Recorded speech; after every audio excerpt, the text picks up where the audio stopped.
7장부터 10장까지는 이제 신앙 부흥 운동을 일으킨다고 그랬죠. 신앙 부흥. 에스라가 여호와의 율법을 연구하여 준행하며 정말 그렇게 가르치겠어요. 그리고 이제 에스라가 신앙 부흥 운동을 할 때 어떻게 하는가? 8장 21절에 보면 그때 내가 강가에서 금식을 선포하고 그렇죠. 금식을 선포하고. 네, 9장에도 보니까 9장 3절에 보니까 내가 이 일을 듣고 속옷과 겉옷을 찢고 머리털과 수염을 뜯으며 기가 막혀 앉으니, 또 5절에 보니까 저녁 제사를 드릴 때 내가 근심 중에 일어나서 속옷과 겉옷을 찢은 채 무릎을 꿇고 나의 하나님 여호와를 향하여 손을 들고, 10장 1절에 보니까 에스라가 하나님의 성전 앞에서 엎드려 울며 기도하며 하여 죄를 자복할 때 그렇죠. 많은 백성이 크게 통곡하며 이스라엘 중에서 백성의 남녀와 어린아이의 큰 무리가 다 그 앞에 모인지라. 지도자가 얼마나 철저하며 회개하고 하나님 앞에 엎드려 기도해야 하는가를 우리가 보게 됩니다. 우리가 보면요, 모든 문제는 지도자에 있어요. 지도자에 있어요. 오늘 청소년의 문제는 누구의 문제인가? 그렇죠? 많은 사람들이 부모의 문제라고 그래요. 학교의 학생의 문제는 누구의 문제인가? 학생의 문제가 아니라 교사의 문제예요. 또 이 나라의 문제는 누구의 문제인가? 백성의 문제가 아니라 지도자의 문제예요. 지도자의 문제. 그러니까 지도자가 철저히 하나님 앞에 무릎 꿇고 회개한다면 그 나라는 하나님께 축복받는 거고, 하나님 앞에 회개하지 않고 돌아서지 않는 나라는 하나님으로부터 참 어려운 심판을 받게 되는 거죠. 교회도 마찬가지입니다. 교회도 성도들의 문제가 아니라요, 실상은 누구의 문제냐면 교회 목회자의 문제예요. 오늘 교회가 세상으로부터 지탄을 받아요. 지탄을 받죠? 우리는 다 그거는 인정하는 거. 왜 교회가 세상으로부터 지탄을 받는가? 성도의 문제가 아니라는 사실이에요. 성도의 문제가 아니요, 교회 지도자들의 문제예요. 첫 번째 교회 지도자들의 문제는 어떤 것인가? 지금 에스라가 했잖아요. 율법을 연구하며 준행하며 그랬어요. 그럼 교회 지도자도 어떻게 해요? 성경 말씀을 연구하고 그 말씀대로 먼저 행하며 살아야 해요. 그것을 통해서 가르쳐야 해요. 가르쳐야 해요. 오늘 여기에 문제 있어요. 오늘 교회 지도자를 우리가 다 우리 아는 식구들이니까 인정하지만 정말로 준행하며 하나님 뜻대로 살아가는 사람이 얼마나 될까? 참 교회 지도자들의 문제죠. 문제요. 그 다음에 이제 느헤미야서를 봅니다. 느헤미야서는요, 이제 돌아와가지고 성벽을 재건하고 신앙 부운동을 일으키고, 그 다음에 갔다 왔더니 다시 타락한 내용이 느헤미야의 모습이 왔습니다. 그럼 느헤미야 1장을 한번 보십니다. 느헤미야 1장을 보면 하갈의 아들 느헤미야의 말이라. 아닥사스 왕 제20년 기슬열에 내가 수산궁에 있는데, 그렇죠? 지금 느헤미야는 어떤 일을 하고 있냐면 그 수산궁에서 아닥사스 왕의 술 간언을 하고 있는 겁니다. 술 간언을 하고 있는데, 그는 이제 유대 사람이기 때문에 자기 조국에 대해서 늘 관심을 가지고 있는데, 그때 어떤 소리가 들려오는가? 자, 3절에 보니까 그들이 내게 이르되 사로잡힘을 면하고 남아있는 자들이 그 지방에 거기에서 큰 환난을 당하고 능욕을 받으며 예루살렘 성문은 허물어지고 성문들은 불탔다는 소식을 듣고, 지금 조국에 대해서 늘 관심을 가지고 그 소식을 듣는데, 그 조국이 지금 예루살렘이 멸망하고 불에 타고 성전이 허물어졌다는 소식을 듣고, 4절에 보니까 내가 이 말을 듣고 앉아서 울고 수일 동안 슬퍼하며 하늘의 하나님 앞에 금식하며 기도하며. 이 지도자의 모습이 어떤 것인가를 또 보여주고 있어요. 조국을 늘 생각하며 그를 위해서, 그가 문제가 생기자 바로 금식하며 기도했다고 그랬죠. 금식하며 기도했어. 자, 2장에 보니까 2장 2절을 한번 읽어봅니다. 왕이 내게 이르시되 내가 병이 없거늘 어찌하여 얼굴에 수심이 있느냐 이는 필연 내 마음에 근심이 있으리라 하더라. 그때 내가 크게 두려워하여. 그렇죠? 지금 이제 아닥사스 왕의 술관원입니다. 술관원은 어떤 사명을 감당하느냐면, 이거 술관원은요, 왕이 왕비보다 더 신임하는 사람이라고 했어요.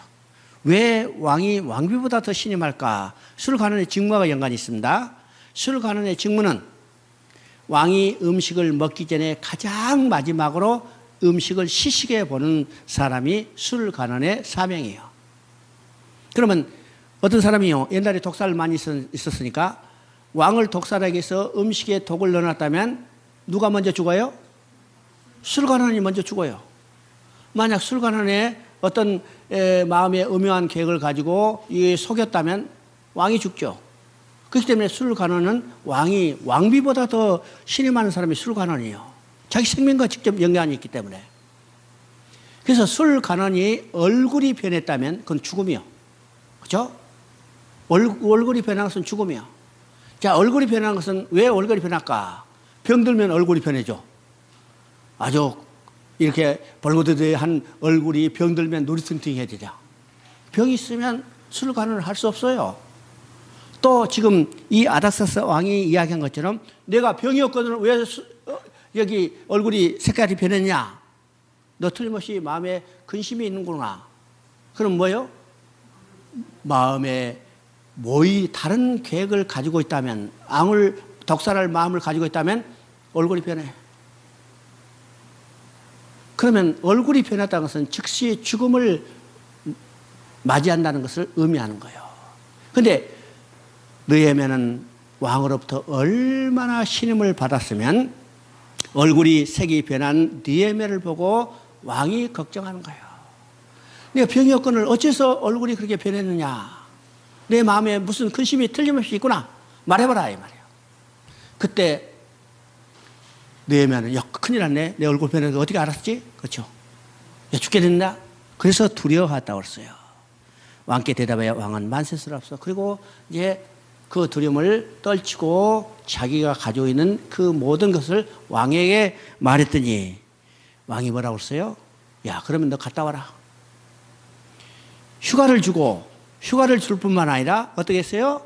성벽이 불타고 없다니까 야, 그러면 너 성을 가서 재건해라 하고 성전을 재건할 재료까지 더 준비하고 또 그 일을 잘 수행할 수 있도록 그 지역에 있는 수비대장한테도 조서를 써서 다 했어요. 느헤미야가 얼마나 왕으로부터 신임받았는가를 보게 되죠. 신임하면 이것을 통해서 뭘 드러냐면 하나님의 사람은 하나님의 영광을 드러내는 거예요. 드러내는 거죠. 자, 2장 10절에 보니까 호른 사람 산발랏이가 종이었던 암몬 사람 도비아가 이스라엘 자손을 흥황하려 하는 사람이 왔다 함을 듣고 심히 건심하더라. 지금 느헤미야가 오니까 이야, 이거 큰일 났네. 지금 이 사마리아 우리가 잘 먹고 잘 살았는데 지금 저 사람이 오면 우리 이거 이제는 맥 못 쓰겠구나. 걱정 근심하는 거예요. 그래서 이 사람들이 어떻게 해요? 느헤미야가 성벽 재건을 하는 것을 극렬히 반대했어요. 언제 반대했던 사람들인가? 성전을 재건할 때 반대했던 사람인데 또 성벽을 재건할 때 또 반대하는 거예요. 반대하는 거죠. 자, 그때 느헤미야가 어떻게 이것을 이겨낼 수 있을까? 4장에서 이야기합니다. 4장에서 16절만 대표적으로 읽어보겠습니다. 그때부터 내수아 사람들이 절반은 일하고 절반은 갑옷을 입고 창과 방패와 활을 가졌고 민장은 유다 온 족속에 뒤를 섰겠으며. 참 놀라운 일이죠. 그들이 대적에 대해서 철저히 방비하며 또 방비할 뿐만 아니라 하나님의 일을 계속해서 진행해 놨다는 사실입니다. 진행하시죠. 적이 대적해 오니까 이건 이제 못하겠다 포기한 게 아니요. 적이 대적해 왔지만 그들은 그 대적에서 철저히 방비함과 동시에 맡은 일을 성실히 수행해 가고 있는 것을 우리가 보게 됩니다. 어디죠? 자, 6장을 보면 6장 15절 16절을 봅니다. 성벽 역사가 52일 만에 엘루를 25일에 끝나매 우리의 모든 대적과 주위에 있는 이방 족속들이 이를 두고 다 두려워하여 크게 낙담하였으니 그들이 우리 하나님께서 이 역사를 이루신 것을 알미니라. 그러면 6장 이제 성벽 재건이 완공되는 거죠. 6장. 성벽대건이 완공되는데 6장에서는요 두려워하다는 말이 4번 반복돼요. 그러면 4번 반복되는데 3번과 한 번에 대상이 달라요. 대상이 다르죠. 그러면 3번은 어떤 것인가? 적들이 느헤미야를 두렵게 해서 성벽 재건을 하지 못하도록 방해하는 것이 적들이 두려워하는 겁니다. 적들이 느헤미야를 두렵게 해요. 그런데 여기서 16절은 이제는 반대예요. 느헤미야를 두렵게 해서 성벽 재건을 방해했던 적들이 이제는 성벽 재건이 완공되는 걸 보고서 두려워해요. 왜 두려워할까? 52일이라는 이 날짜는 인간의 방법, 인간의 계획, 인간의 기술로는 불가능해. 그런데 느헤미야는 52일 만에 성벽 재건을 완공했어요. 그 때문에 적들이 지금 두려워하는 거예요. 이건 인간의 힘이 아니다. 인간의 능력이 아니다. 오직 하나님이 이루셨구나. 하나님의 손이 이루셨구나. 그것을 깨달을 때 그들은 두려워하고 있는 거예요. 오늘도 우리는 이런 경험, 우리의 삶 속에 이런 체험들이 자주 있어야 해요. 자주 있어야죠. 오늘요, 우리가 하나님의 일을 할 때 적들이 우리를 도와주지 않아요. 절대로 도와주지 않습니다. 오히려 방해하죠. 극심하게 방해하죠. 그럼에도 불구하고 이거 하나님이 나에게 맡겨준 사명이고 하나님이 나와 함께 계시며 하나님이 나를 위하여 싸우시는 이 확신 가운데 그 일을 추진해 나가면 누가 그것을 이루셔요? 하나님이 이루시고 하나님이 그것을 이루셨을 때 이제는 그 일을 방해했던 적들이 두려워하게 되는 거예요. 그러면 우리 삶 속에 이 체험이 반복되면 어떻게 해요? 우리는 어떤 환경 가운데도 절대로 흔들리지 않는 믿음을 가지게 되는 겁니다. 이게 우리의 신앙의 체험이에요. 어떤 휙 날아가는 그런 체험이 아닙니다. 하나님이 나와 함께 계시고 나를 위해 싸우시다는 확신 가운데 일을 성취했을 때 그 하나하나가 우리의 신앙의 견고한 뿌리가 되고 어떤 환경 가운데도 우리는 흔들리지 않는 믿음을 가지는 거예요. 기독교 신앙은 체험의 신앙이에요. 이 체험의 신앙은 바로 이런 여러분의 체험이 우리의 신앙을 견고히 하기 때문에 이렇게 체험을 하죠. 8장을 한번 읽어봅니다. 8장은 어떤 것이요? 7장부터 이제 8장, 9장, 10장은 에스라를 초청해가지고 다시 신앙 부운동을 일으킨 겁니다. 그래서 지금 에스라를 초청해가지고 신앙 부운동을 일으킨데 8장 8절에 보니까 하나님의 율법책을 낭독하고 그 뜻을 해석하여 백성에게 그 낭독하는 것을 깨닫게 하니 백성이 이 율법의 말씀을 듣고 다 우는지라.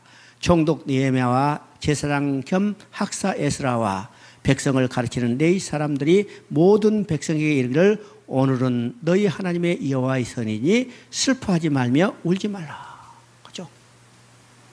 이 율법책을 읽는 것을 듣고 백성들이요 그 마음에 하나님이 나를 위하여 해주신 일이 무엇인가를 다시 깨달을 때 그들은 마음에 감동을 갖고 울었다고 그랬어요. 울었다고 했죠? 백성이 율법을 말씀을 듣고 다 우는지라. 그때 뭐라고 했어요? 너희 하나님 여호와의 성일이니 슬퍼하지 말고 울지 말라. 10절에 보니까 느헤미야가 또 그들에게 이르기를 너희는 가서 살찐 것을 먹고 단 것을 마시되 준비하지 못한 자에게는 나누어 주라. 이날은 우리의 주의 성일이니 근심하지 말라. 여호와로 인하여 기뻐하는 것이 너의 힘이니라. 우리의 신앙의 힘은 어떤 것이냐면 하나님, 우리 하나님을 기뻐하는 거예요. 기뻐하는 겁니다.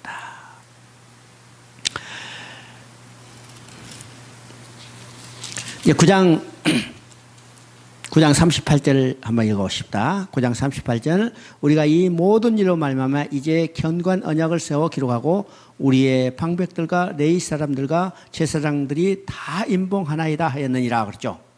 그럼 지금 9장 마지막에 올라갔어요. 9장 마지막에 올라서 그들이 율법책을 낭독하고 율법책을 읽고 그들이 죄를 자복하고 회개하고 통곡하며 하나님께 모든 것을 토하고 이제는 죄를 짓지 않겠다고 각서를 썼어요. 각서를 써서 얼마나 이 회개 운동이 신앙 부흥 운동이 철저했냐면요. 안식일을 지키지 않는 거, 11조를 바치지 않는 거, 이방인과 결혼하는 거, 이 모든 것을 다 해결했어요. 심지어 이방인과 결혼한 사람들이 있었어. 그러면 이방인과 결혼하고 자식을 낳은 사람까지도 있었죠. 자식을 낳은 사람까지 있었는데 다 헤어지게 하는 거예요. 여러분, 이게 쉬운 일이요? 어려운 일이요?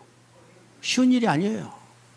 여러분, 그냥 결혼하는 것으로 헤어지는 것만도 쉽지 않은 일인데, 자식을 낳는데 자식 있는 이 가정까지도 헤어지게 만들어요. 이방인과 결혼하는 사람 헤어지게 만들어요. 이건 인간적으로 결코 쉬운 일이 아닙니다. 근데 철저하게 이방인과 결혼한 사람은 다 헤어지게 했어요. 그리고 다시 죄를 범하지 않겠다고 각서를 쓰고 임봉했다고 그랬죠? 임봉했어요. 그리고 10장에는 임봉한 사람의 명단까지도 다 나와 있죠. 지금 이름도 다 나와 있어요. 누가 임봉했는가, 도장 찍었는가 다 나타났어요. 제일 처음에 도장 찍은 사람이 누구요? 그 임봉한 자는 하갈의 아들 총독 느헤미야, 시드기야와 스라랴, 이게 쭉 나와 있죠. 그런데 느헤미야는 이 신앙 부운동을 일으키고 자기 사명을 끝난 다음에 다시 바사로 돌아갔어요. 왜요? 아닥사스 왕으로부터 야, 너 조국에 가서 성벽 재건해라. 일시적으로 이게 휴가를 받고 왔기 때문에 휴가가 이제 끝나니까 다시 돌아왔어. 그래서 아닥사스 밑에서 술 가는의 사명을 다 끝나고 마치고 이제는 완전히 퇴직한 후에 조국 예루살렘으로 영구히 귀국했어요. 그것이 몇 년이냐면 겨우 10년 정도밖에 안 돼요. 10년. 10년 만에 다시 돌아와 보니까 9장 10장에서 죄를 범하지 않았다고 각서를 쓰고 도장을 찍었던 그 백성들이 어떻게 되냐? 다시 타락했어요. 다시 타락했죠? 그 타락한 내용이 13장에 아주 극적으로 나타납니다. 13장 봅니다. 13장 5절을 한번 봅니다. 도비아를 위하여 큰 방을 만들었으니 그 방은 원래 소재물과 유황과 그릇과 또 레위 사람들과 노래하는 자들과 문지기들에게 11조로 주는 곡물과 새 포도주와 기름과 또 제사장들에 주는 거제물을 두는 것이라. 그 방에 누가 살았어요? 도비아예요. 도비아는 누구요? 성벽 재건할 때 제일 아주 선두로 대적해왔던 자예요. 그 자가 어디에 있어요? 제사장 엘리야셉이 이 도비아에게 성전의 방을 제공하여 살게 하는 거예요. 놀랄 일이죠. 성전의 방. 그 방은 어떤 방이요? 소재물과 유황과 네 사람이 노래한 자들의 문제에 11조로 주는 곡물과 새 포도주를 저장하는 거야. 하나님께 드리는 선물을 저장하는 그곳에 누가 살냐면 성벽 재건을 앞장서서 반대했던 도비아를 그 방에 살게 하는 거야. 얼마나 타락한 모습인가 보죠? 23절에 보니까 23절에 그때 내가 또 본즉 유다 사람이 아스tat과 암몬과 모압년을 맞아 아내로 삼았느니라. 어떤 일이 벌였어요? 또 이방 여자 결혼하는 모습이요. 이방 여자 결혼해서 이방 여자 결혼했던 사람을 자식까지도 있음에도 불구하고 다 헤어지게 하고 다시 이방 여자 결혼하지 않겠다고 각서를 썼는데 10년이 지난 후에 또 다시 이방 여자 결혼한 사람들이 생기는 것을 보게 되죠. 그러죠.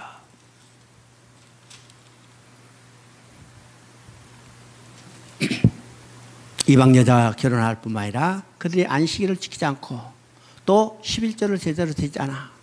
이게 예배가 얼마나 타락했는가를 보여준 겁니다. 그러면 구약에 다시 타락한 모습으로 느헤미야 13장이 끝났다면 구약의 역사는 느헤미야 13장으로 끝난다 그랬죠? 그래서 구약의 역사는 전적인 타락, 전적인 부패한 인간, 자력군에 불과한 것을 보여주는 것으로 끝나고, 그렇기 때문에 이제는 하나님이 해주시나니 누구를 통해서 자기 아들을 이 땅에 보내셔서 율법으로 할 수 없는 그것을 해주시는 것이 신약의 역사라고 그랬습니다. 신약의 역사. 또 이제 에스더서를 한번 봅니다. 에스더서 그러니까 어제 얘기했던가 인도네시아 가서 이제 강의할 때 그 학생들한테 물어보니까 에스더서 강의하면서 시작하기 전에 에스더를 우리가 보기 전에 성경 한 절을 기억할 성경 한 절이 있는데 어느 성경입니까? 그랬어요. 그래서 하나님이 제 앞에는 조그마하네요. 창세기 3장 15절이에요. 창세기 3장 15절. 우리는 에스더서는요, 창세기 3장 15절 딱 한 절만 이야기하면 이거 설명할 필요도 없어요. 설명할 필요도 없어. 그러면 우리가 창세기 3장 15절 한번 다시 살펴 봅니다. 창세기 3장 15절은 어떻게 구성되어 있다고 그랬어요? 첫째는 여자의 후손과 뱀의 후손 두 진영으로 나뉠 것에 대해서 말씀하고 있다고 했죠. 그러면 이 땅은 두 진영으로 나눠 있어. 영적으로 말하면 믿는 자, 믿지 않는 자. 두 진영이요. 세상에 어떤 사람도 이 두 진영 속에 한쪽에 속해 있다는 사실이죠. 양쪽에 속해 있는 사람도 없고 양쪽에 속하지 않는 사람도 없고 반드시 한쪽에 속해 있어. 그럼 두 번째는 이 두 진영 사이는 원수가 되고 싸움이 있다고 그랬어요. 이걸 영적 전쟁이라고 그래요. 세 번째는 이 전쟁은 어떻게 끝나는가? 여자의 후손이 뱀의 머리를 상하게 할 것이다. 뱀의 머리를 상하게 할 거죠. 그러면 이 창세기 3장 15절에서 여자의 후손이 뱀의 머리를 상하게 할 것이라고 하나님이 선언했기 때문에 뱀의 후손은 자기가 생존하기 위해서는 어떤 조치를 취해야 해요? 여자의 후손이 태어나지 못하도록 방해해야 해요. 이게 성경의 역사예요. 첫 번째 나타나는 사건이 어떤 사건이요? 가인이 아벨을 쳐 죽이는 사건이죠. 그래서 이 성경이 뱀의 후손이 여자의 후손이 태어나지 못하도록 계속해서 대적하는 사건인데 에스더서는 어떤 사건이요? 바로 창세기 3장 15절에 이 구설을 그대로 보여주고 있는 겁니다. 보여주고 있죠? 자, 에스더서가 어떤 사건이요? 에스더서 하면 우리가 에스더 이름이 있기 때문에 에스더가 주인공처럼 생각하지만 실제의 주인공은 에스더가 아니라는 사실입니다. 실제 주인공이 누군가? 여기서 세 사람이 나오죠. 어떤 사람? 하만과 모르드게가 에스더예요. 그러면 하만과 모르드게를 이 에스더서에서 뭐라고 부르는가를 보죠. 하만은 유대인의 적 아각 사람 하만이라고 그래요. 유대인의 적 아각 사람 하만. 그 3장에 나오죠.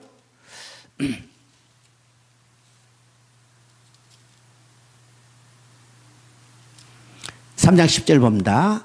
왕이 반지를 손에서 빼어 유다인의 대적 곧 아각 사람 함므다의 아들 하만에게 주며, 하만은 유다인의 대적, 그죠?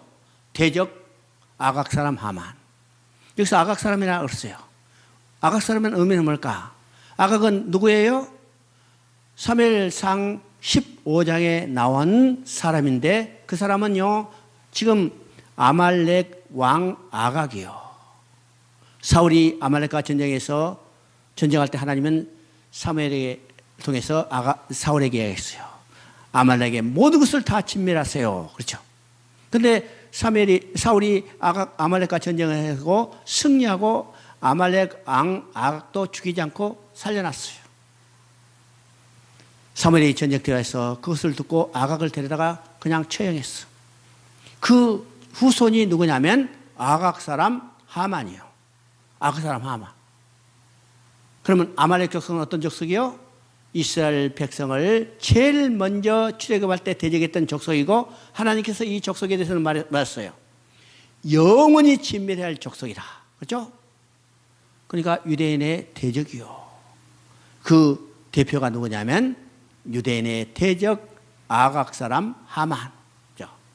그럼 반대로 모르드게는 누구요? 모르드게는 유다인이요. 3장 4절에 나오죠. 날마다 고나의 모르드게가 듣지 아니하고 자기는 유다인임을 알렸더니 그들이 모르드게 일이 어찌되나 보고 유다인 모르드게라고 해요. 그러면 이 전쟁은 어떤 전쟁이요? 유대인의 제덕과 유대인의 전쟁이요. 다른 말하면요, 여자의 후손과 뱀의 후손의 전쟁이죠. 뱀의 후손의 전쟁. 그러면 뱀의 후손이 된 하만이 여인의 후손이 태어나지 못하도록 유대인들을 진멸시키려고 핵척하는 겁니다. 핵척하는 거예요. 그를 위해서 지금 하만이 왕의 조서를 받았죠. 3장 13절 한번 읽어봅니다. 3장 13절. 이에 그 조서를 역졸에게 맡겨 왕의 각 지방에 보내니 12째 달 곧 아달월 13일 하루 동안에 모든 유대인을 젊은이 늙은이 어린이 여인들을 막론하고 죽이고 도륙하고 진멸하고 그 재산을 탈취하라 하였고. 여러분 보세요. 하만이 왕의 조서를 받았는데 얼마나 철저하게 유대인을 진멸하라고 지금 조서를 받았는가. 죽이라 이 한 말도 아니요. 진멸하라 한 말도 아니요. 죽이고 도륙하고 진멸하라. 그렇죠? 죽이는 것뿐만 아니요. 도륙은요 찢어 발기는 거예요. 진멸은 흔적도 없이 없애버리는 거예요. 죽일 뿐만 아니라 찢어 발기해서 흔적도 없이 없애버리라. 얼마나 철저하게 유대인을 박멸하기 위한 조서를 받았어요? 이 조서를 유대인의 적 하만이 받아가지고 뱀의 후손 하만이 받아가지고 여자의 후손을 진멸하기 위해서 지금 해체하고 있어요.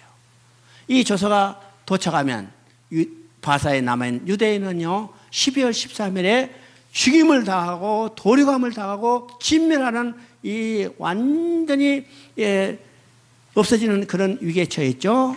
이 위기에 처해서 가장 유명한 말은 어떤 말인가? 4장에 우리는 그것을 볼 수 있습니다.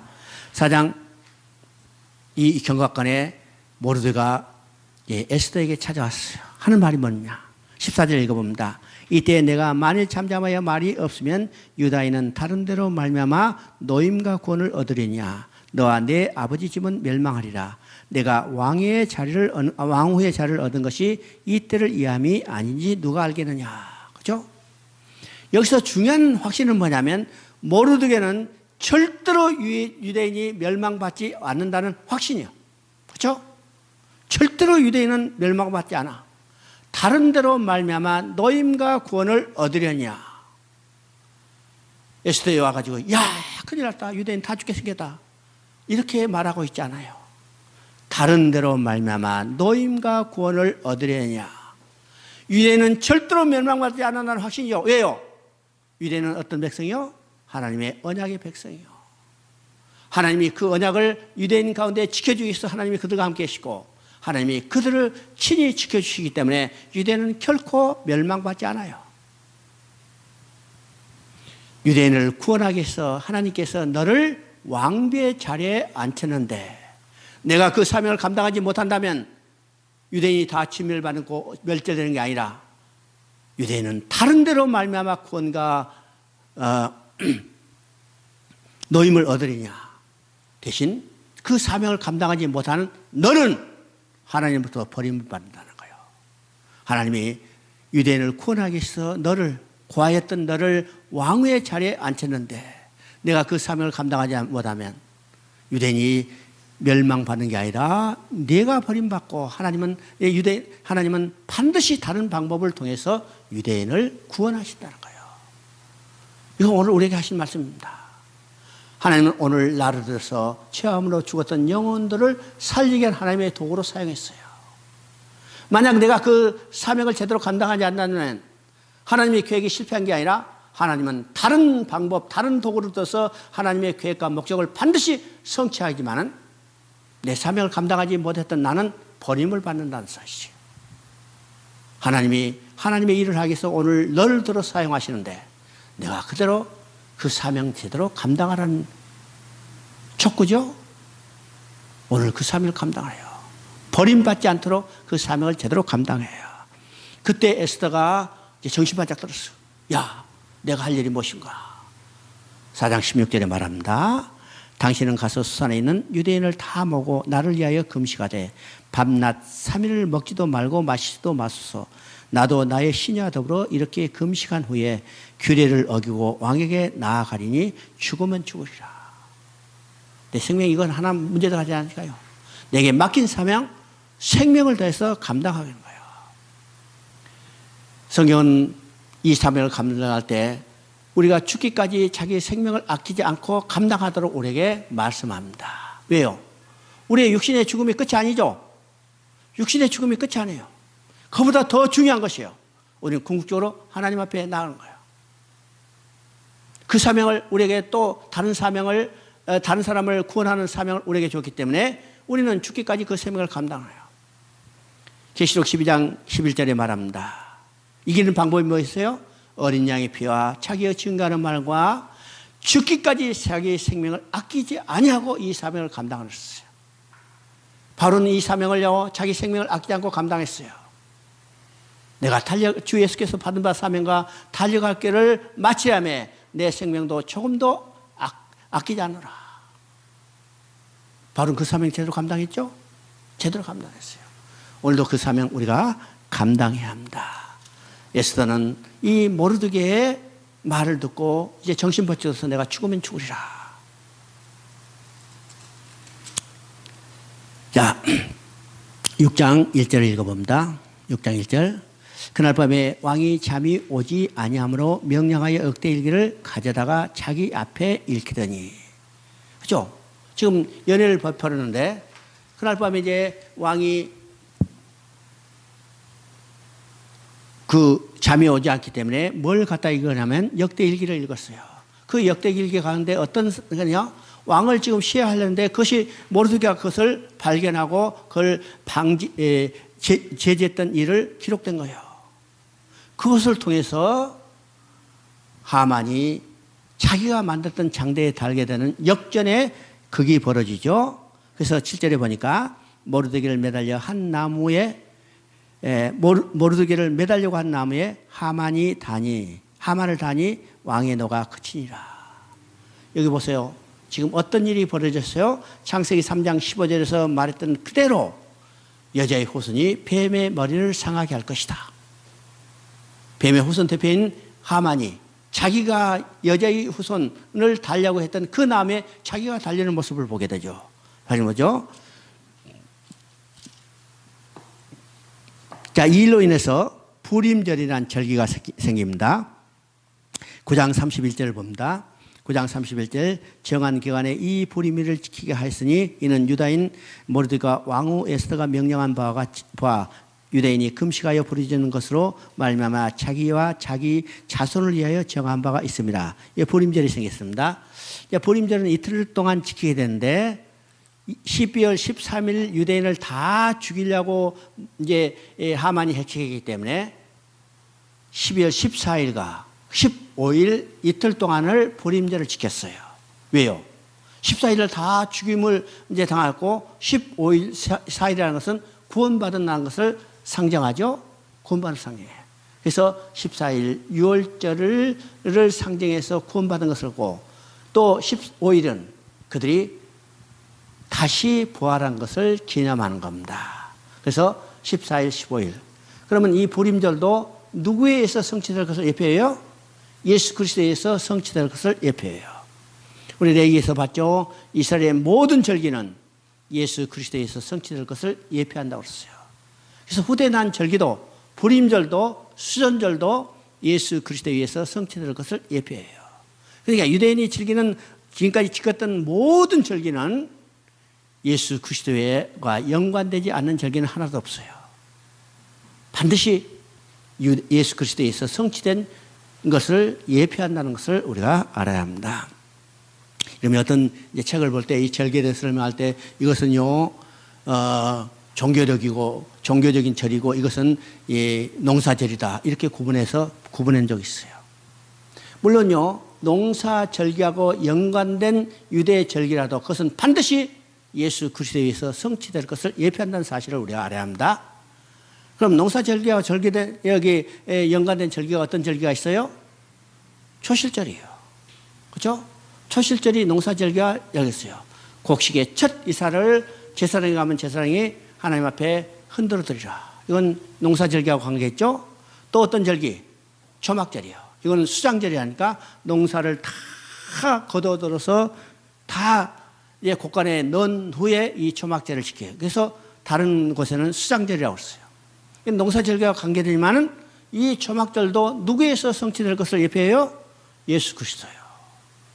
초막절은 40년의 광야 행진을 기억하게 하는 거예요. 40년의 광야 행진이 끝나면 그 다음에 어디로 가는가? 약속의 땅으로 들어가는 거예요. 가나안 땅에 들어간 거죠. 우리는 구원받아서 이 초막절을 지키는 것과 마찬가지요. 그러면 이 초막절이 끝나면 우리는 어디로 가요? 약속의 땅, 곧 본향 천국으로 가는 거예요. 그러니까 초막절도 예수 그리스도에서 성취된 것을 보여주고 있습니다. 보여줬어요. 이것이 이제 에스더서의 내용입니다. 에스더서 하면요, 성경 한 절 딱 기억하면 이 모든 문제가 에스더의 설명이 되는 거예요. 설명이 되죠? 그 다음에 이제 시가서 있습니다. 오늘 이제 시가서까지만 빨리 끝내고 마치겠습니다. 이번 기회는 뭐 내가 중점적으로 지금 선지서를 하려고 했는데 시간이 도저히 안 돼. 선지서를 하려고 했는데 여태까지 선지서를 우리 여기 길게 살펴본 적이 없잖아요. 그래서 선지서를 지금 하려고 그러는데, 그래서 이번에 구약까지만, 선지서를 중심으로 해서 구약까지만 하려고 그러는데 오히려 시간이 안 돼. 그래서 이제 이 다음에 신약을 할 때 선지서까지 갖춰서 선지서의 내용을 좀 이제 길게 살펴보려고 합니다. 실제로는요, 선지서도 조금 길게 하려면 대선지서, 소수선지서 이렇게 나누고, 더 길게 하려면 선지서 한 권 한 권을 일주일씩 했으면 좋겠는데, 그죠? 우리가 이제 중국에서는 우리 그 학습반에 그렇게 가르쳐요. 이사야, 그다음에 에스겔, 이제 다는 가르칠 수가 없으니까 그렇게 이제 가르치고, 그다음에 소선지서에서는 호세아, 말라기, 그다음에 아모스 이렇게 해서 이제 한 것씩 이렇게 가르치긴 하는데 이건 도저히 안 되고 한국이 점점 더 어려워요. 그렇죠? 중국이 훨씬 재밌어.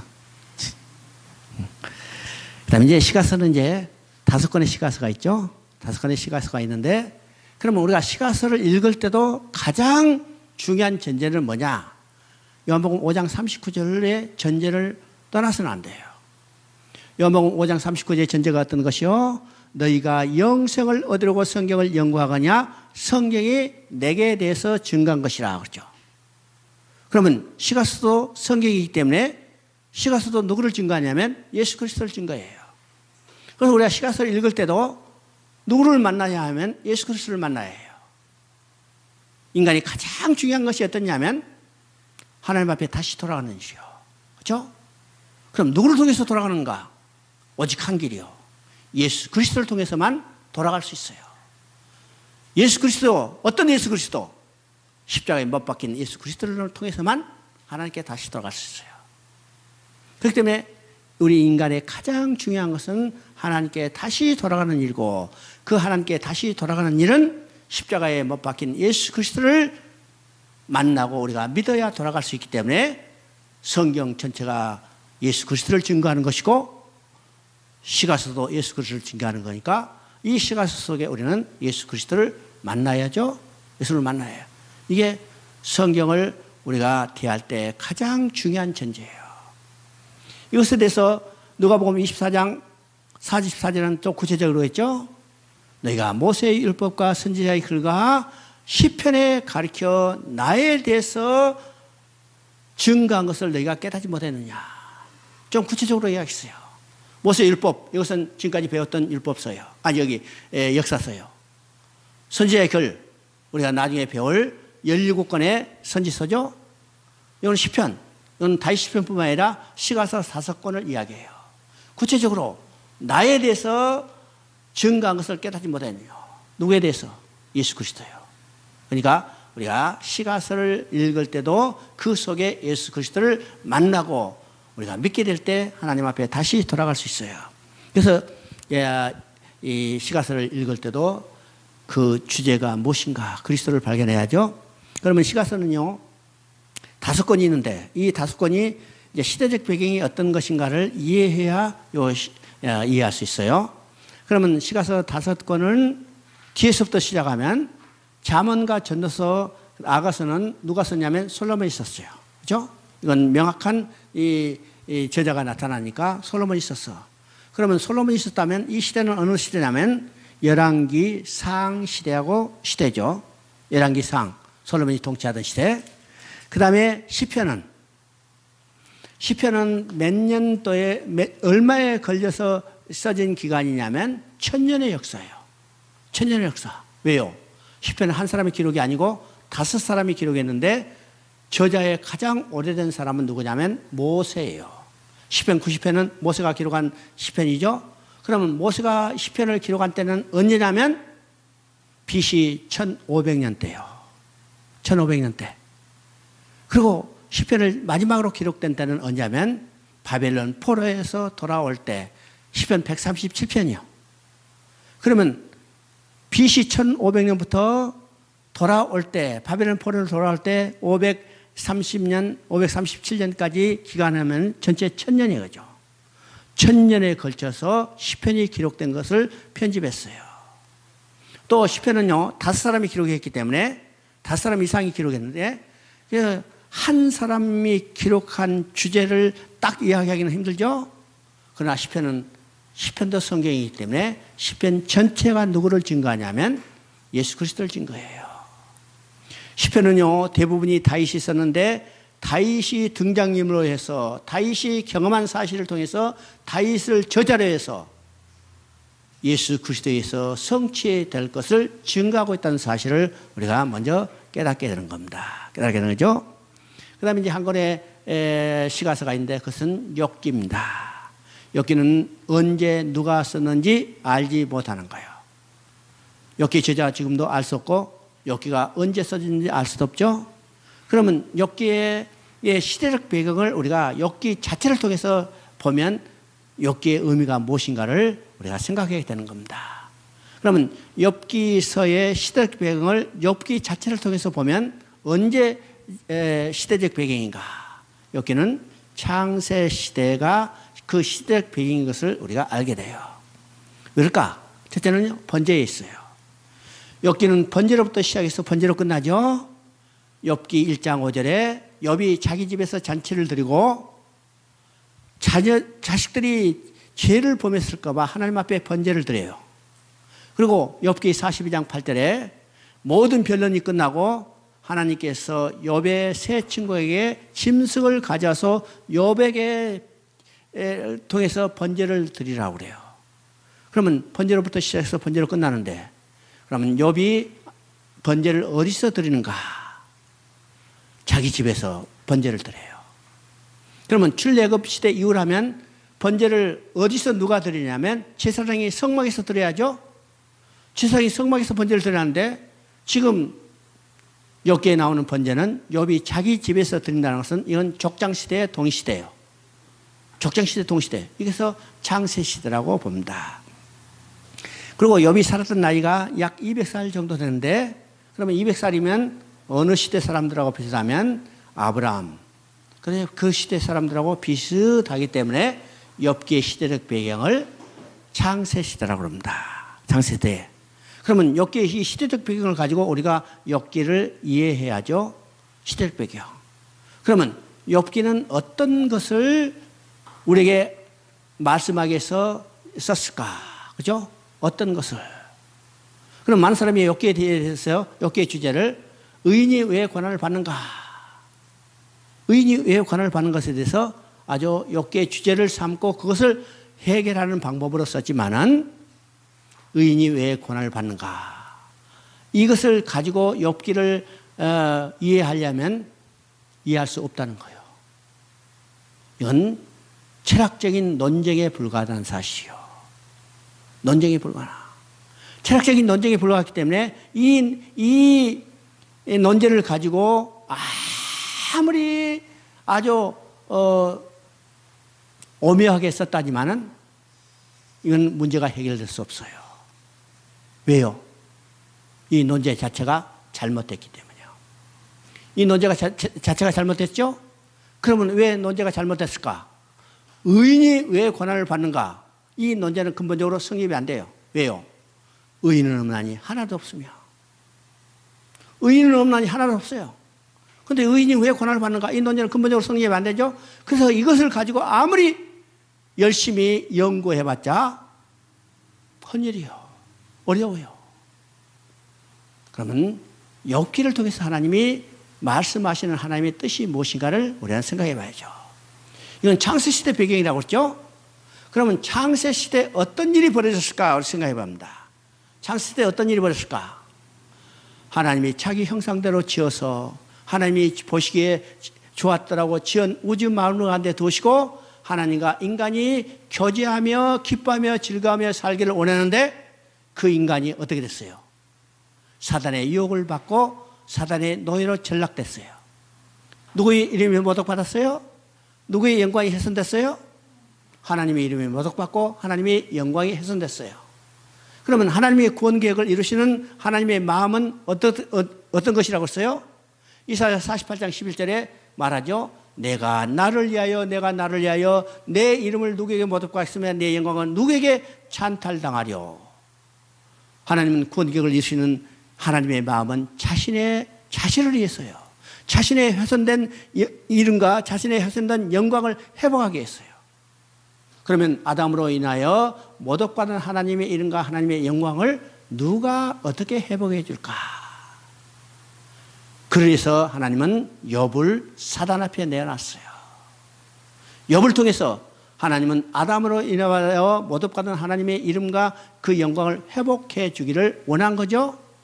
그래서 욥을 사단 앞에 내어놨어요. 욥은 고난을 받는 것은 바로 하나님이 욥을 사단 앞에 내어놓고 자랑했기 때문이요. 그 이유는 욥을 통해서 하나님의 이름과 영광을 지켜주기를 원하는 거죠.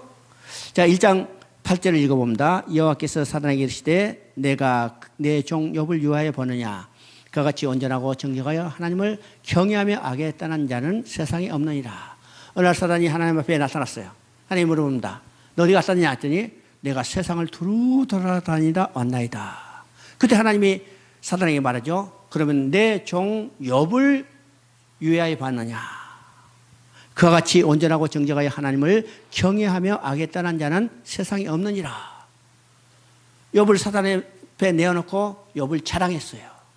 그때 사단이 뭐라고 말해요? 욥이 까닭 없이 그러겠습니까? 하나님이 축복해 주시기 때문이죠. 만약 하나님이 쳐보세요. 그때도 하나님의 이름과 영광을 그대로 지켜내겠는가? 그랬더니 하나님 뭐라고 말씀하세요? 네가 한번 쳐라.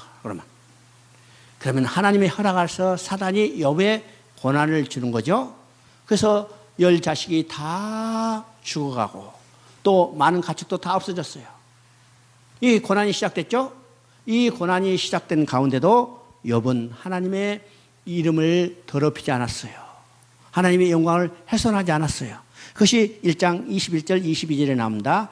이르되 내가 못해서 알몸으로 싸운 적 또한 알몸이 그리로 돌아갈지라. 주신 이도 여호와시요 거두신 이도 여호와시니 여호와 이름이 찬송받으실지니라 하고 이 모든 일에 욥이 범죄하지 아니하고 하나님을 향하여 원망하지 아니하였더라. 첫 번째 사단의 시험에도 욥은 넘어지지 않았고 하나님의 이름과 영광을 지켜냈어요. 2장에는 두 번째 시험이죠. 자, 동일한 일이 반복되는데 하나님은 이제 뭐라고 말씀하냐면 욥의 생명이 지장이 없는 범위에서 욥의 신체에 직접적인 타격을 가해도 좋다 이랬어요. 그래서 사단이 욥에게 악성 종기가 바라도록 지금 고난을 주죠. 얼마나 그것이 심한지 정수리부터 발끝까지 모든 것을 다 기아장으로 헐었다고 했어요. 참 엄청난 괴로움을 당하죠. 그럼에도 불구하고 욥은 그 입으로 범죄치 않았다고 했어요. 2장 10절을 보니까 그가 이르되 그대의 말이 한 어리석은 여자의 말 같도다. 우리가 하나님께 복을 받았은즉 화도 받지 아니하겠냐 하고 이 모든 일에 욥이 입술로 범죄하지 아니하리니.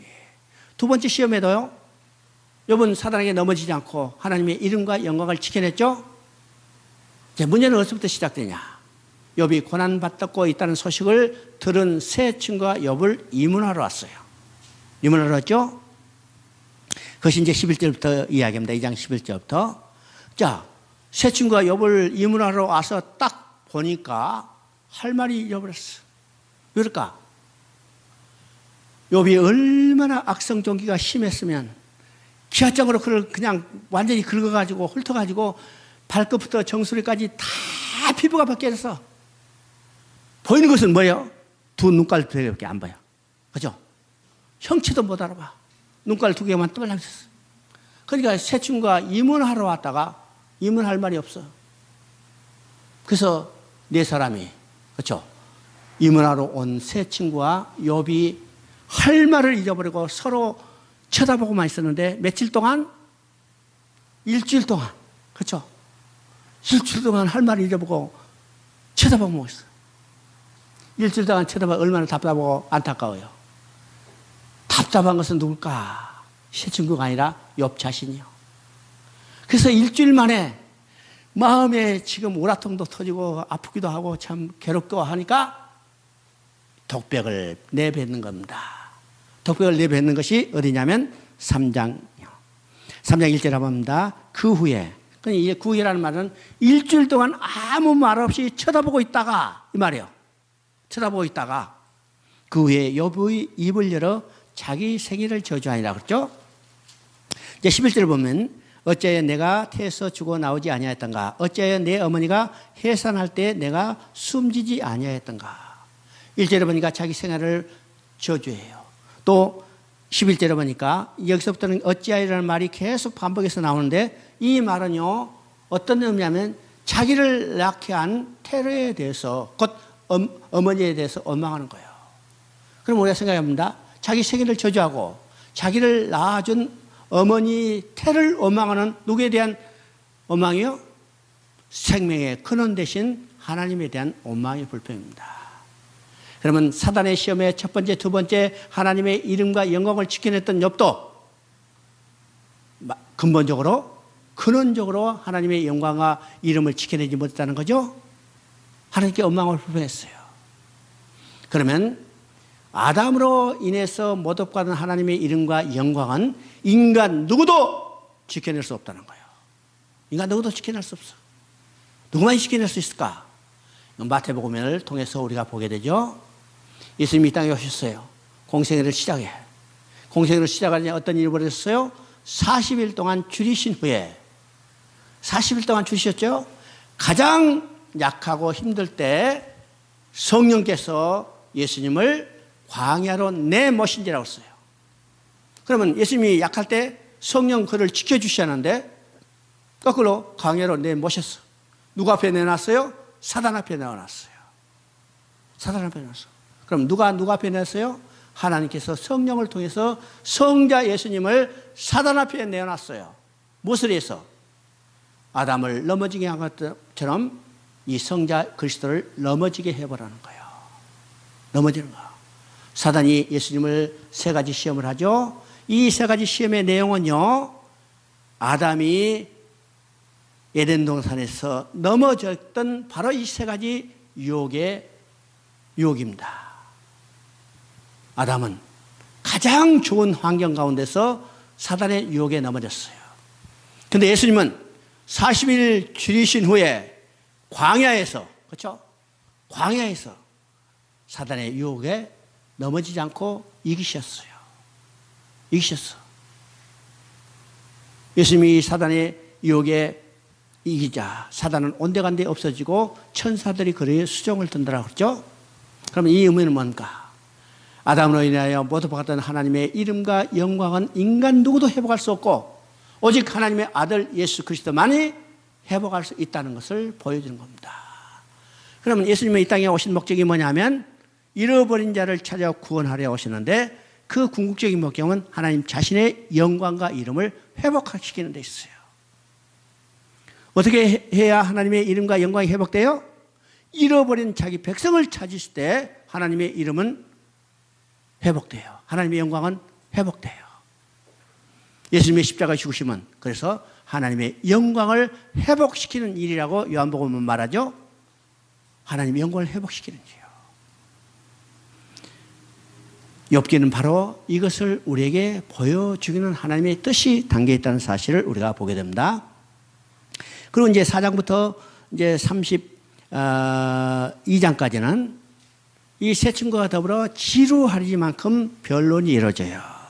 그러면 이 세 친구의 변론의 중심은 어디냐면 4장 7절, 대표적으로 4장 7절 한번 읽어보면 생각하여 보라. 죄 없이 망한 자가 누구인가? 정직한 자의 끊어짐이 어디인가? 이것이 이제 엘리바스의 첫 번째 변론이고 또 빌라스의 첫 번째 변론도 마찬가지죠. 내 자녀들이 주께 죄를 지었으므로 주께서 그들을 그 죄에 버렸으나 너희 아들들이 죽은 것도 그 아들들의 죄 때문에 죽었다는 거예요. 죄 때문에 죽었다는 거죠. 또 11장 6절을 보니까 지혜의 오묘함으로, 이건 이제 소발의 세 번째 친구 소발의 변론입니다. 지혜의 오묘함으로 내게 보이시기를 원하노니 이는 그의 지식이 광대하심이라. 하나님께서 너로 하나님이 하여금 너의 죄를 잊게 하여 주셨습니다. 지금 네가 죄 이거 받는 것도 하나님이 죄를 지금 조금 감해줬기 때문에 이 정도지, 아니면 너는 이미 죽었을 거라, 이게 이 말이에요. 그러면 이 세 친구의 변론은 뭐냐면 네가 고난 받는 것은 네 죄 때문이라는 거예요. 죄 때문이라. 욥은요, 내가 죄를 지었어. 그런데 이렇게 큰 고난을 받을 만큼 큰 죄를 지은 적이 없다. 때로는 그렇게 변론해요. 변론해죠. 내가 이 큰 고난을 받을 만큼 큰 죄를 지은 적 없다. 내 자식들이 어떻게 죽을 만큼 죄를 지은 적이 있느냐, 이렇게 변론을 해요. 이 변론이 다 끝나고 마지막에 하나님은 세 친구를 손을 든 게 아니라 욥의 손을 들어줘요. 이 세 친구는 논리적으로 정확히 변론을 하지만은 욥은 때로는요, 논리가 막히면 하나님께 오만하고 불평도 해요. 근데 왜 세 친구의 손을 들어줄까? 이 세 친구가 가지고 있는 구원관과 욥이 가지고 있는 구원관이 다르기 때문이요.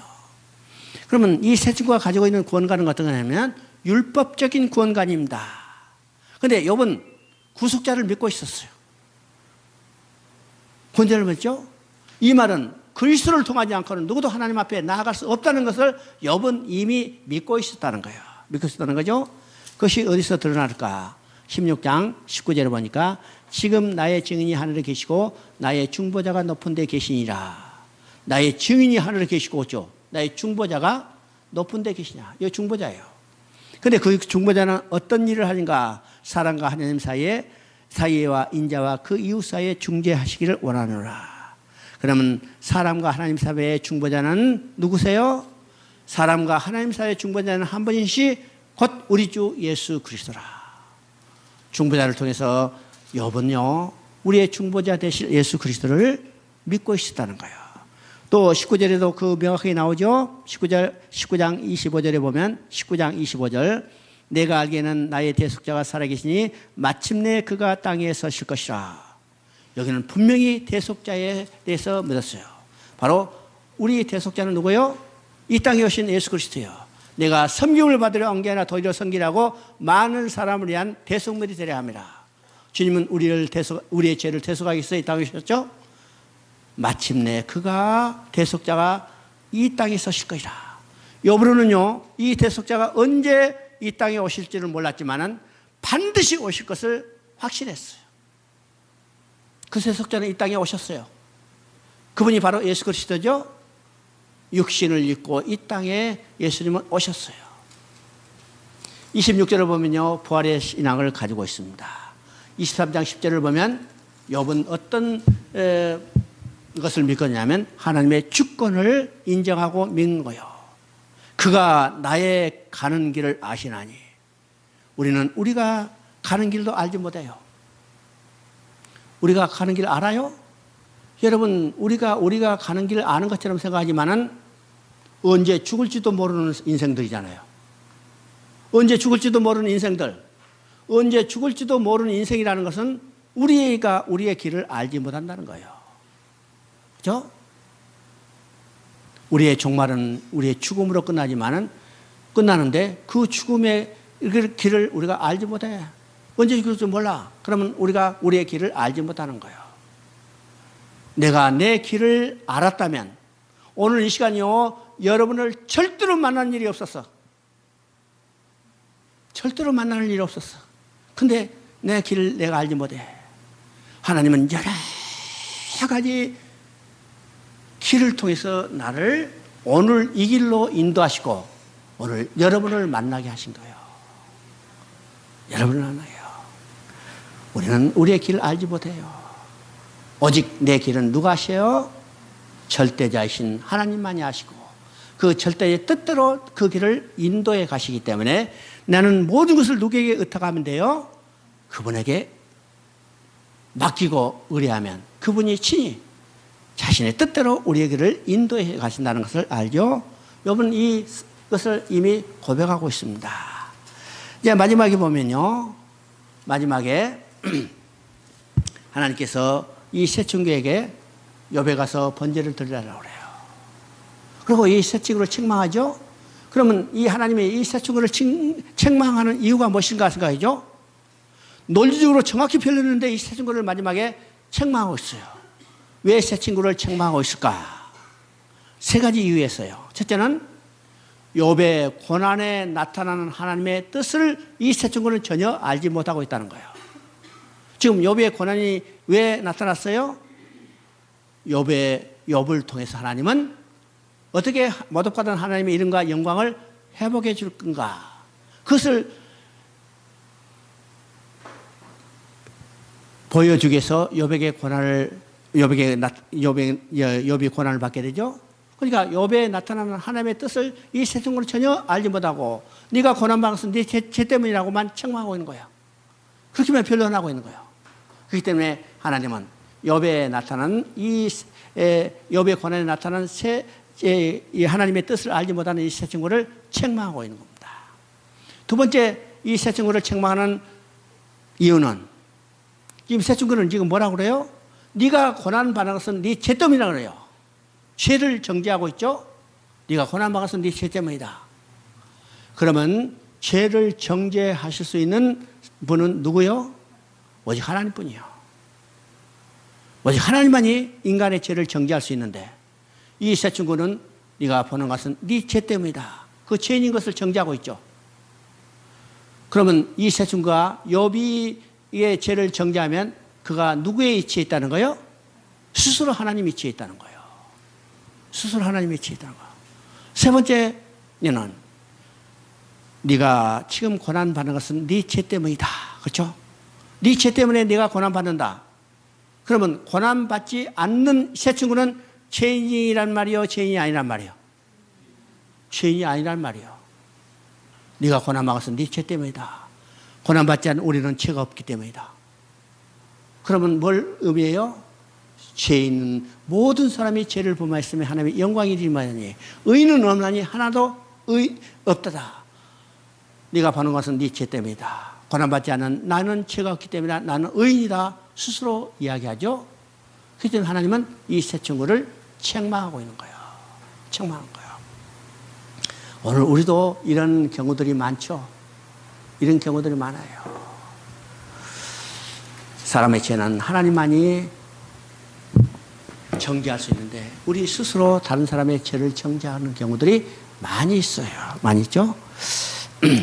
이것이 욥기를 통해서 하나님이 우리에게 말씀하고 하는 하나님의 뜻인 것을 우리가 깨닫게 됩니다.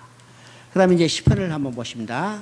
시편은 이제 150편까지 길게 되어 있는 시편인데 이 시편도 누구를 증거하냐면 바로 예수 그리스도를 증거하고 있어요. 예수 그리스도를 증거하고 있죠. 그러면 이제 여러분 이제 그 교재에 나와 있고 이건 이제 지난번에도 이제 했기 때문에 간단히 지나가면 시편 150편은 예수 그리스도를 150편 전체가 예수 그리스도를 증거하고 있어요. 예수 그리스도를 증거하고 있죠.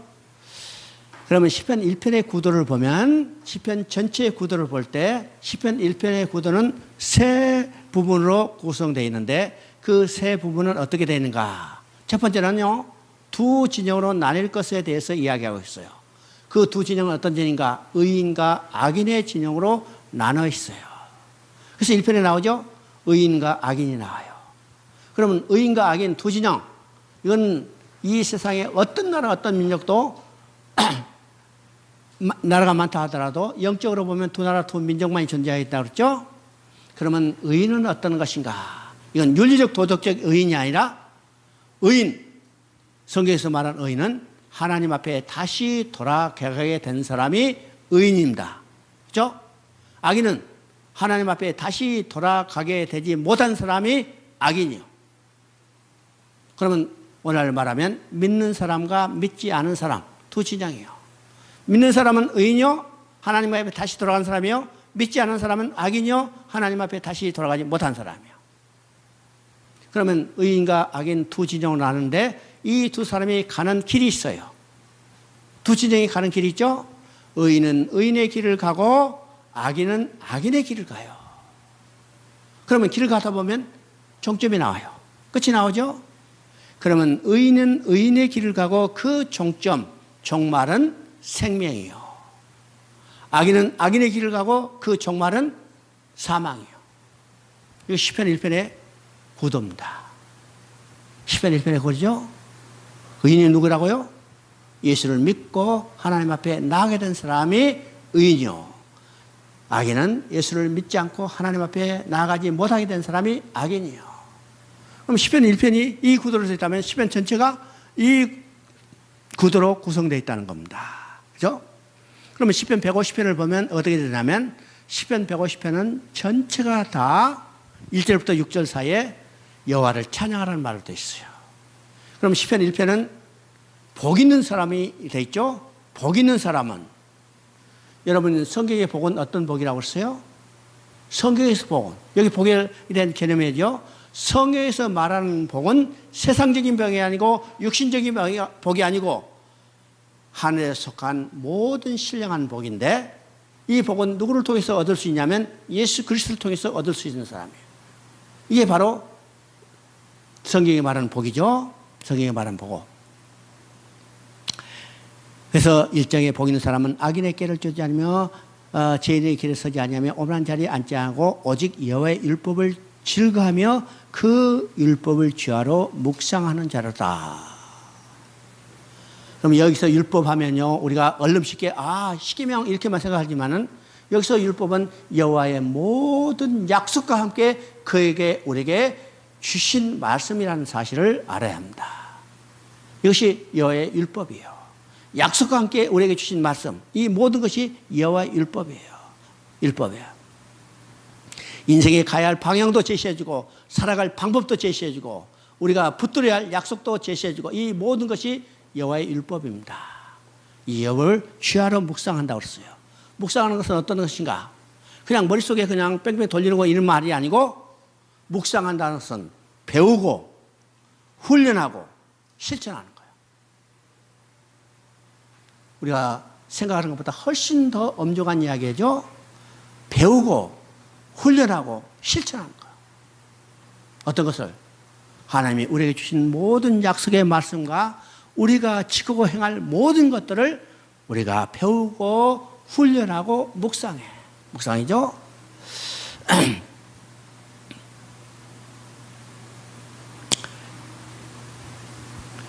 6절에 보니까 무릇 의인들의 길은 여호와께서 인정하시나, 그죠? 악인들의 길은 망하리로다. 여기서 인정한다는 말은 의미는 인격적인 관계가 완전히 회복된 상태를 인정한다고 그래요. 잘했다 이 정도가 아니고 인격적인 관계가 완전히 회복되는 거, 이것을 인정하는 거예요. 그죠? 그러니까 누구를 통해서 하나님께 나아가서 하나님과 관계가 완전히 회복되냐면 예수 그리스도를 통해서 하나님께 나아가야 해요. 그죠? 그러면 시편 150편은 여호와를 찬양하라고 그랬죠? 여호와를 찬양. 그러면 시편 1편과 150편, 이 시편 1편의 첫 소절과 시편 150편의 마지막 소절을 합치면 복 있는 사람은 여호와를 찬양하는 사람이에요. 이게 복 있는 사람은 여호와를 찬양하는 사람인데 어떤 사람이 여호와를 찬양할 수 있을까? 그렇죠? 어떤 사람이 여호와를 찬양할까? 예수 그리스도를 믿고 예수 그리스도를 따라서 하나님 앞에 나아간 사람이 하나님을 찬양하는 사람이요. 이 사람이 복 있는 사람이요. 그래서 시편 1편부터 150편 모든 시편 가운데 누구를 증거하냐면 바로 예수 그리스도를 증거하고 있다는 사실이에요. 예수 그리스도를 증거해요. 왜요? 예수 그리스도를 통해서만 하나님 앞에 나아갈 수 있고 하나님 앞에 나아갈 수 있는 자만 여호와를 찬양하고 이런 사람이 복 있는 사람이기 때문에 시편 150편을 이야기하죠. 그 다음에 이제 시간이 없으니까 전도서만 한번 보겠습니다.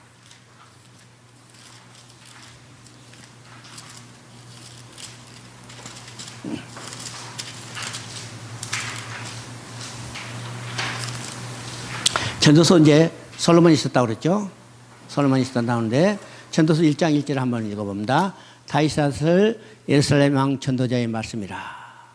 여기서 이제 전도서를 솔로몬이 썼다는 것을 우리가 알고 아는데 여기서 솔로몬이라는 말은 쏙 빠졌죠. 다윗을 예루살렘 왕 전도자의 말씀이라. 자, 1장 12절도 마찬가지요. 나 전도자는 예루살렘에서 이스라엘의 왕이 되어. 여기도 나 전도자는, 나 솔로몬은 예루살렘에서 이스라엘 왕이 되어 이렇게 할 수 있는데 솔로몬이라는 이름 다 빠지고 나 전도자는 이렇게 돼 있어요. 그러면 우리가 객관적인 거로 이 전도서를 솔로몬이 썼다는 사실을 우리가 다 알 수 있는데 왜 솔로몬이라는 말은 다 빼고 나 전도자라고 했을까? 이것은 이제는 솔로몬이 아니라 솔로몬이 전도자가 돼서 전도서를 써서 우리에게 알려주고 있다는 사실이에요. 솔로몬이 아니고 이제는 솔로몬이 전도자가 돼서 전도서를 써서 우리에게 전해주고 있다는 것을 알게 하겠었죠. 그런데 이제 이 전도서 1장 2절을 읽어보니까 전도자가 이르되 헛되고 헛되며 헛되고 헛되니 모든 것이 헛되더라. 여기서 헛되다는 말이 반복돼요. 5번이나 반복되죠. 그럼 전도서에서 많이 반복되는 말은 헛되다는 말입니다. 이 헛되다는 말이 몇 번 반복되냐면 37번 반복돼요. 그러면 헛되다는 말이 반복됐기 때문에 야, 이 사람 허무주의를 노래하고 있는구나 이렇게 생각하기 쉽지만은 허무주의를 노래하는 게 아니라 인생을 다 살아보고 인생이 추구하는 모든 것은 다 헛되고 인간의 본분이 무엇인가를 우리에게 깨우쳐 주는 책이 전도서라는 사실입니다. 전도서죠. 1장 3절을 읽어보니까 해 아래서 수고하는 모든 수고가 사람에게 무엇이 유익한고 그래서 여기서 무엇이 유익한가는 이 의문문 형태로 써짐으로 인해서 유익한 것이 없다 이것을 강조하는 겁니다. 해 아래서 수고하는 모든 수고가 사람에게 유익한 것이 없다. 2장 11절에서 보는 거 2장 11절에 보니까 그 후에 내가 생각해 본즉 내 손으로 한 모든 일과 내가 수고한 모든 것이 다 헛되어 바람 잡는 것이며 해 아래서 무익한 것이로다. 여기서는 아주 긍정문으로 썼죠. 무익한 것이로다. 1장 3절에서는 유익한 것이 무엇이 유익한고 하면 의문문을 통해서 유익한 것이 없다고 이야기하지만 지금 2장 11절은 무익하다. 그러면 여기서 무익하다 의미는 무엇일까? 해 아래라고 했죠. 해 아래서 인생이 추구하는 것은 다 유익한 것이 없다. 해 아래라는 말은 육신을 입고 사는 인간의 모습입니다. 해 아래. 우리 육신을 입고 사는 동안은 해가 비치는 곳에 살죠. 죽으면 땅속으로 들어가 버려요. 해 아래는 육신을 입고 사는 인간의 모습이에요. 해 아래 육신을 입고 사는 인간이 추구하는 모든 것은 유익한 것이 없다. 무익하다고 그랬어요. 그러면 우리가 살면서 유익한 것이 없어요? 많은 유익한 것이 있어요. 전기도 유익하잖아요. 캄캄하고 불빛이 들어가. 유익해요. 오늘 내가 버스 타고 우리 집에 가요. 버스 없으면 며칠 동안 걸어서 가는데 버스도 유익한 거예요. 전화도 유익한 거예요. 컴퓨터도 유익한 거예요. 많은 유익한 것이 있네. 그러면 유익한 것이 없다. 이 말은 뭔가니? 인간에게 만족을 줄 수 있는 것이 없다는 겁니다. 만족을 줄 수 있는 것이 없어. 그러면 인간이 근본적으로 추구하는 것이 어떤 것인가? 세 가지 범주에 들어가요. 세 가지 범주에. 첫째는 권세라는 것입니다. 권세. 어떤 사람도 다른 사람보다 조금 높아지기를 원하는 권세 추구가 있죠. 어떤 사람도 이 권세 추구예요. 두 번째 인간이 추구하는 것은 부입니다. 부. 오늘 우리 생각해 보세요. 우리의 잠자는 시간을 제하고 눈 뜨면 생각하는 것은 돈이요, 돈. 그렇죠? 돈 없이 살 수 있는 사람이 있어요? 다 돈 있어야 해. 돈 있어야 해. 야, 어린애는 돈 필요 없지 않나? 이렇게 생각하시면서 뭘 입고 살아요? 뭘 먹고 살아요? 자기가 돈 필요하지만 엄마가 그걸 대신해 주는 거죠. 그러니까 모든 인간은 태어나는 순간부터 돈이 필요하고 죽을 때까지 돈 필요해요. 야, 요새는요, 죽어도 돈 없으면 못 죽겠더라고. 그렇죠? 낙골당 비용도 많이 들고, 어디 수목장 한다는데, 나무, 지가 심어놓은 나무도 아니고, 다른 사람이 심어놓은 나무 가지고 500만 원씩 받는데, 야, 도둑놈들이. 죽어도 돈 없으면 못 죽어. 야, 돈, 처음부터 끝까지 돈이죠. 인간이 추구하는 건 돈이에요. 돈. 그래서 아무리 돈이 있다 하더라도 만족할 수 있는 사람이 아무도 없어요. 만족할 수 있는 사람이 아무도 없어. 세 번째 인간이 추구하는 것은 어떤가? 쾌락이요. 쾌락. 오늘 세상의 문화는 쾌락을 추구하는 문화예요. 쾌락을 추구하는 문화. 눈에 보이는 것, 손에 잡히는 것, 귀에 들리는 이 모든 것이 인간을 어떻게 즐겁게 할 수 있는가? 이것에 집중되어 있어요. 집중되어 있어. 쾌락을 추구하죠? 왜 권세를 추구할까? 인간은요, 하나님을 떠나기 전에 하나님부터 완전한 권세를 부여받았어요. 근데 범죄하고 하나님을 떠나자 이 권세는 완전히 상실되어 버렸죠. 인간 스스로 이 권세를 회복하려고 애쓰는 것이 이 땅에서 애쓰고 힘쓰는 거예요. 그러나 누구도 만족할 수 없어요. 누구도 만족할 수 없어. 두 번째, 부요. 하나님을 떠나기 전에 우리가 천국에 살 때는 어떤 삶이었어요? 하나님의 공급으로 완전한 만족을 누리며 살았어요. 에덴 동산에서 부족함이 있었어요? 없었어요? 아무것도 부족함이 없었어요. 누가 공급해 줬어요? 하나님이 공급해 줬어요. 그런데 범죄하고 하나님을 떠나자 하나님의 공급은 중단되고 이 부족함이 온 것을 인간 스스로 해결하려면 아무도 만족할 수 없어요. 아무도 만족할 수 없어. 세 번째는 쾌락이요. 하나님을 떠나기에는 하나님과 함께 살면서 기뻐하며 즐거워하며 그의 영광을 드러내는 완전한 기쁨, 완전한 즐거움이었어. 그런데 하나님 앞에 범죄하고 쫓겨나자 이 즐거움은 뭘로 변했어요? 슬픔으로 변했어요. 이 즐거움은 뭘로 변했어요? 고통으로 변했어요. 우리가 이 땅에 사는 동안 슬픔과 고통의 연속이죠. 이것을 해소하기 위해서 인간 스스로 즐거움을 찾아 나가지만은 아무도 만족할 수 없어. 인간 스스로 즐거움을 찾아 그게 깊이 빠지면 빠질수록 어떻게 해요? 인간은 피폐해지는 거예요. 이게 중독이라는 현상으로 나타나죠. 오늘날요, 중독이라는 현상이 얼마나 많이 만연되는가 보죠. 그죠? 옛날에 중독하면요, 술 중독, 마약 중독, 도박 중독, 이 정도밖에 중독이 없어. 근데 오늘 중독은, 핸드폰 중독, 그렇죠? 게임 중독, 인터넷 중독, 여기 스포츠 중독, 도박 중독, 경마 중독, 중독이라는 말이 헤아릴 수도 없어. 왜요? 인간 스스로 즐거움을 추구해 가지만은 추구해 갈수록 인간성은 피폐해지는 거예요. 아무도 만족할 수 없어요. 만족할 수 없죠. 솔로몬은 그 일생에 이 모든 것을 다 경험하고, 그죠? 예루살렘 왕이요, 그가 가진 부유는 세상에 만진 것을 다 금한 것이 없을 정도로 많은 것을 소유하고 있었어. 쾌락은 술로 즐기고 최초로 즐겼다고 그랬어요. 그러나 만족감이 없어. 이 모든 것을 다 살아본 솔로몬이 그가 깨달은 것은 뭐예요?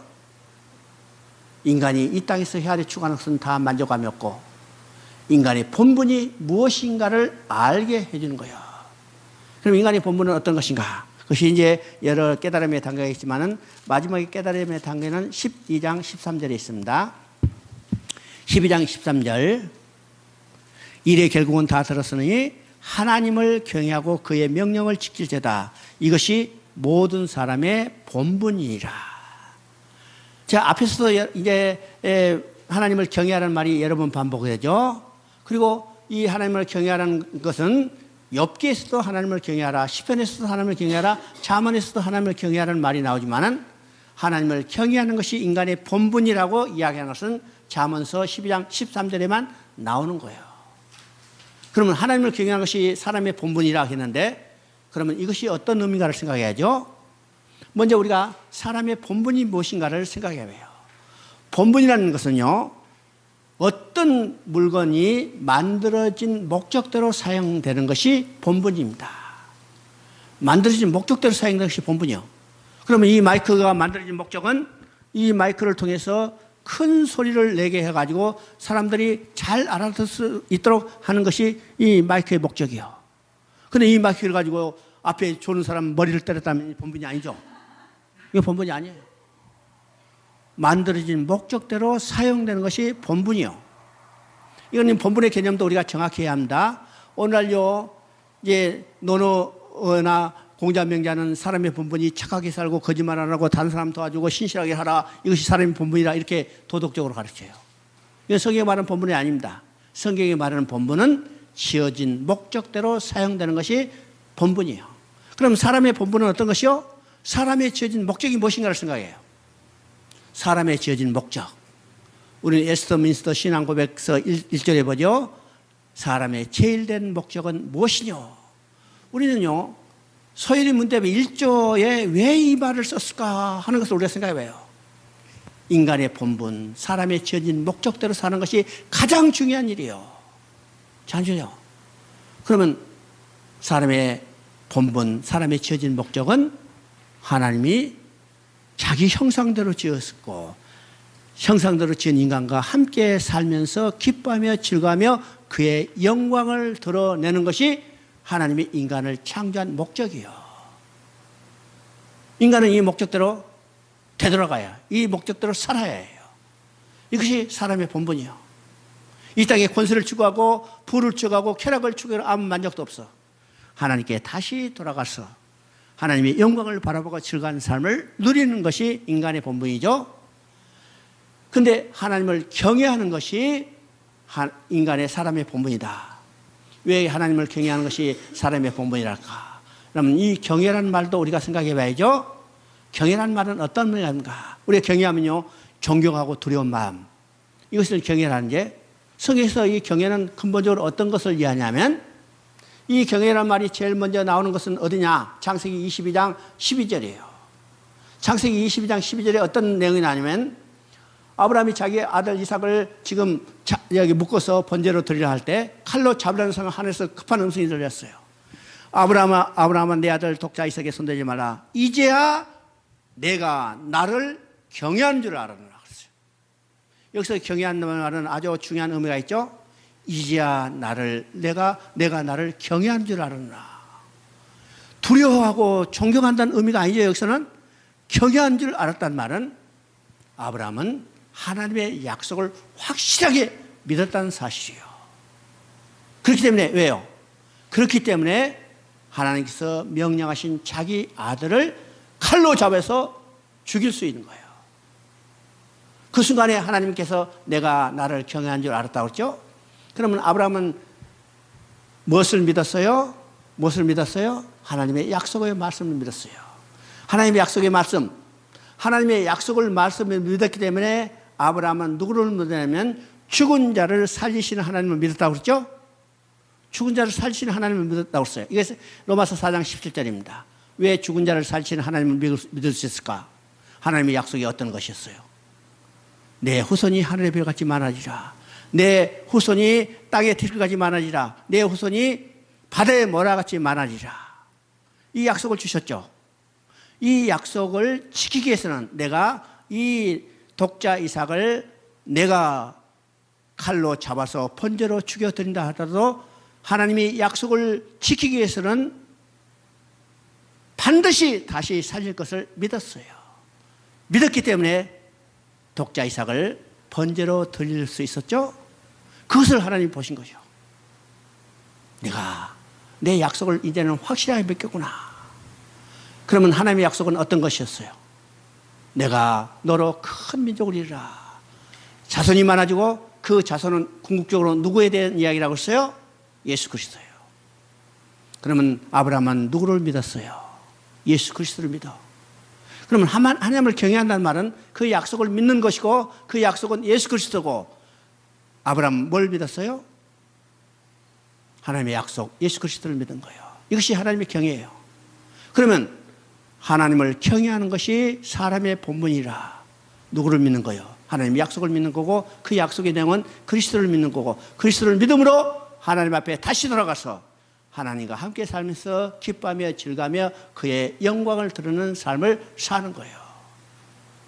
이 땅에서 권세를 추구하고 이 땅에서 부를 추구하고 이 땅에 쾌락을 추구해도 아무도 만족할 수 없어. 오직 인간의 본분은 예수 그리스도를 믿고 하나님 앞에 다시 돌아가서 하나님의 창조의 목적대로 하나님과 함께 살면서 기뻐하며 즐거워하며 그의 영광을 드러내는 것이 인간의 본분이에요. 전도서는 이것을 깨닫게 해서 후대에 이것을 여기 전해줘서 후대 사람이 이것을 깨닫고 인간의 본분이 무엇인지를 알고 그것을 추구하며 살아가도록 우리에게 보여준 책이 전도서라는 사실입니다. 전도서. 자, 구약에 못한 것은 이 다음에 사십니다. 그죠? 이 다음에. 기도하겠습니다. 참으로 주신 하나님 아버지, 우리에게 이 귀한 시간을 허락해 주셨고, 또 하나님 말씀을 우리가 다시 체계적으로 배울 수 있는 귀한 시간을 허락하셨습니다. 비록 짧은 시간이지만은 주님께서 우리에게 허락한 시간 가운데 말씀을 간절한 사모한 마음으로 배웠습니다. 이 배우는 것으로 끝나지 않게 하셨고, 에스라처럼 그 율법을 연구하며 준행하며 살 수 있는 저희들이 삶이 되도록 우리 모든 삶을 주관하여 주시옵소서. 하나님 아버지, 이 학습을 위해서 준비한 손길도 주님께서 축복하여 주셨고, 특별히 이 하나교회 주님께서 귀하게 세우신 교회입니다. 이 교회를 통해서 참으로 이 땅에 온 우리 사랑하는 동포들 더욱더 신실한 믿음 가운데 성장할 수 있도록 축복하여 주셨고, 우리 김 목사님 이를 위해서 눈물로 기도하고 참으로 금식하며 기도하는 이 모습을 주님께서 참으로 공의히 여겨 주시사, 참으로 모든 영혼들이 이 앞에 나와서 하나님의 놀라운 역사를 체험하고 그 생명이 살아날 수 있도록 주여 축복하여 주시옵소서. 이 모든 말씀 우리 주 예수 그리스도의 이름으로 기도드립나이다. 아멘. 여러분 수고하셨습니다.